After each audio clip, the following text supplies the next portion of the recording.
America got a little fairer tonight. America got a little bluer tonight. And tonight, New York City sent a message to the White House as well. Our message was this: you can't take on New York values and win, Mr. President. If you turn against the values of your hometown will fight back. Good evening and welcome to Metro Focus. I'm Rafael P. Roman.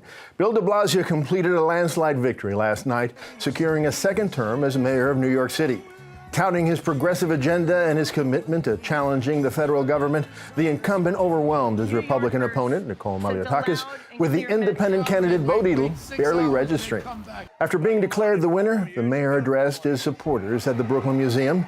A few surprises down ballot, but on Long Island, sweeping changes in Nassau County with two key positions, county executive and controller, turning over to the Democrats. And in Westchester County, Democrat George Latimer defeating two-term incumbent Rob Astorino. In the race to replace New Jersey's Governor Chris Christie, Democrat Phil Murphy defeated Lieutenant Governor Kim Guadagno, while Virginia's governor's mansion remains in the hands of the Democrats as Lieutenant Governor Ralph Northam overcame his Republican rival Ed Gillespie. Plenty of local and national implications to discuss with our panel: Jarrett Murphy, executive editor of City Limits; Jonathan Lentz, editor-in-chief of City and State; and Pulitzer Prize-winning journalist Ellis Hennigan, who writes the column Trump's America for Metro Papers. Gentlemen, welcome to the program. Hey, hello.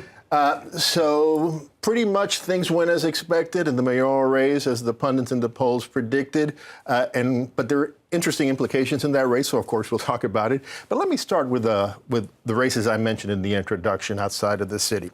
In Nassau County, the Democrat Laura Curran beat Republican Jack Martins. And also the controller there, the Democrat running for controller, Jack Schneerman, beat Stephen Labriola. And in Westchester, I think that was a big one, Rob Astorino lost. So these are considered surprises. At the very least, they're significant. How significant?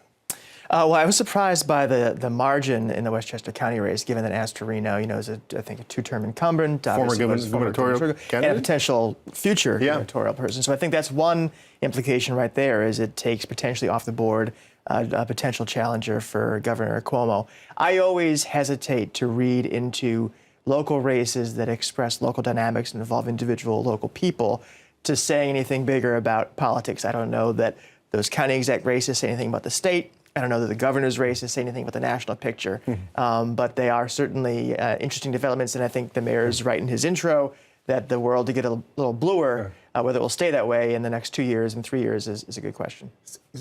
Ellis? Let me make the leap that Jared has the good sense not to, which is that, yes, it is getting a little bluer on the coast. So you think this is part of a blue wave that people were talking about yesterday? Yes, on the two coasts of the United States, it is becoming more Democratic. I don't think this means anything for the South or the Midwest or all those big square states in the middle.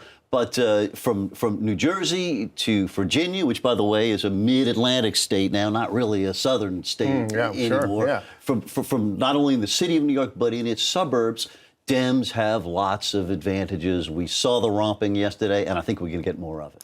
What do you think, John? Well, to follow up on Jared's point, I think that Westchester case is a real big impact on the governor's race. I think the last time around, Astorino got like 41% against Andrew Cuomo. He could be out of the picture now. Cuomo is looking for re-election in 2018, could be an easier path. Then look ahead to 2020. A lot of people think he wants to run for president. Again, if Cuomo has a commanding win next year, this looks easier for him. Right. But do you think it has something to do with a national mini blue wave of the Democrats? I mean, it fits that narrative, but again, going to Nassau County, I think the big issue there was corruption. Right. We had some big cases. Ed Mangano, the incumbent, who chose not to run for re-election, was indicted for corruption. Right. Dean Skelos is from there. He was convicted of corruption. And both candidates were trying to make the case that they were stronger on corruption. It looks like the Democrat won.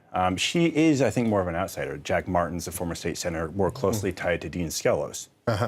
All right. These guys are right. I mean, it's always something. I mean, there is always some local dynamic. Right. But you can't look at every one of these things that happened in those regions that we're talking about and not see that there are some patterns there. All right. So let's turn to the mayoral race. you know, the margins were actually larger than they were than the polls predicted. And I'm looking at you because you said it was going to be the other way around. Yes. Nudge, nudge. Yeah, I was surprised that there were no surprises on that Mayor de Blasio covered the spread, I guess is the term. And winning, I think it was like 66 to 28. So, you know, a very, very sizable margin on a night where the turnout was about what it was 4 years ago, about 24%, which is an all-time low. Still an all-time low. Maybe surprising, given that people were expecting it to, I think, be even lower this time. I know that in the Bronx where I live, there was a cold, hard rain during like prime voting hours, but people still came out to vote. It's kind of almost admirable. But I think what's interesting is that, you know, people will point to the fact that the mayor's total take of the vote is a little lower this time. I think he won 74%. And the margin was smaller than with Joe Lhota. Correct. So a little tighter. But I think, as you mentioned in the intro, the big story perhaps is that Bo Dietl placed behind, I believe, Akeem Browder, Sal Albanese, and maybe Mike Tolkien as well. I'm not sure about that. But down there for a guy who was on the debate stage. Yeah. Maybe that's the reason, by the way. So, John, what do you think that this margin of victory for the mayor, plus the low turnout, how significant, what does it mean for the mayor? For his agenda? Sure, yeah. I mean, in the next 4 years. I guess to that point, one thing that's really interesting, I don't think de Blasio really laid out a lot of new initiatives on the campaign trail. It's more of, you know, the same old thing that he had talked about 4 years ago. He did double down on affordable housing. He wants to increase that goal. But again, no real big new initiatives. He wants to expand UPK to 3K for all. Yeah. I think it's just going to be more of the same, not a real big mandate to begin with, but not a lot that he was calling for. What do you think? Well, I think he wants to nationalize it. He wants to give a blue speech, and I don't just mean the suit that he was wearing in the open there. You know, you're right. There are no real new local initiatives, but I think from his point of view, this is all about presenting himself as a national figure in the progressive wing of the Democratic Party, using the vote yesterday as part of his argument that he's a big deal. Unfortunately, he has not yet been able to sell that nationally, and we'll see whether he can. Well, you know, in January, he's going to be a lame duck, in effect, because he will be term limited at the end of the second term. Does that weaken him, or does that liberate him to let his progressive freak flag fly? I have one of those flags. That's a great question, and I think it depends also on what a lot of the other operators in government do. Remember, he is a lame duck, but as of this morning, everyone else is thinking about a new job in 2021 because basically everyone is term limited. Comptroller, public advocate, borough presidents, most of the council. You know, and I think that then goes to the question of this national ambition and whether he is or isn't going to try for that, whether he does want that or not.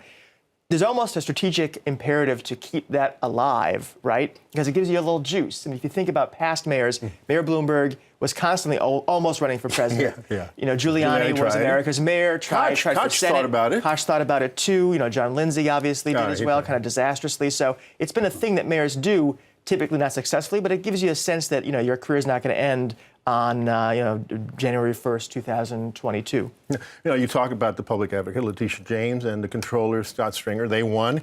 They're also, like you said, term limited. They both have mayoral ambitions, apparently. You know, I can't vouch for that, but it seems 4 years from now, how is that going to affect the dynamic between them and the mayor? I think Stringer really stands out, the city controller. When it was looking like he still had a chance to jump in this time around, he was really aggressive, doing lots of press conferences, lots of appearances. Again, when those pay-to-play allegations went away, there were no indictments or anything involving the de Blasio administration. He got quiet again. But again, he's one of the key checks on the mayor. Expect him at some point to get real aggressive, to make a name for himself. He's already looked, not just this time, but 4 years before. 4 years from now, it's his time to run, I think. Yeah. Ellis, was there any way that this election was going to turn out any different? Could another Republican candidate have had the chance to beat the incumbent Democrat, or has the Trump presidency and the changing demographics of the city made that pretty difficult now? I think the lesson of this, and it would be true on the Democratic side as well, is that the big folks chickened out. Right? I mean, there was a period a year ago, maybe, where de Blasio did look potentially vulnerable. Right. With these but once he wasn't indicted for the pay-to-play. But even so, I mean, bold leaders step forward and take on big challenges. And I think if you look across the political landscape of New York, there was a lot of blinking this year. Well, the next big thing to pay attention to, council speaker. Who's going to replace Melissa Mark Viverito? Let's talk about that. De Blasio's hand-picked successor. Let me just explain. Melissa Mark Viverito is not going to be the speaker because she was terminated out of the city council. So it's going to be a new speaker of the city council. How's that going to change the dynamic with the mayor? Yeah, sure. I mean, there are 8 men, all men, Yeah. running for that position, which is notable. And I think their positions are pretty much the same. I mean, there may be some differences here and there. But it is a big question. Will it be someone the mayor wants in that position? How friendly will that person be with the mayor? How easy will it be for the mayor to pass legislation he wants, or alternatively block legislation he wants? Again, he's had a pretty good situation these past 4 years. Depending on who they pick, it could be more difficult. Does he have a favorite? Do you know? And is there somebody who has the edge on this? I'm not sure if anybody has the edge. I think he is being, at least so far anyway, pretty quiet about his pick. Last time he ruffled some feathers and I think broke some precedent by really clearly picking Mark Viverito. You know, there have been some run-ins with the council since where he has sort of stepped on people's toes, and I think he wants to be careful of that. This will be a one-term speaker because all of them are out in 2021. Right. So that might affect also what they're thinking about in terms of their dynamics with the mayor they'll be kind of facing. Oh, by the way, let me go back to the mayoral race. Nicole Maliotakis, she ran a respectable campaign, right, for somebody who has so little money.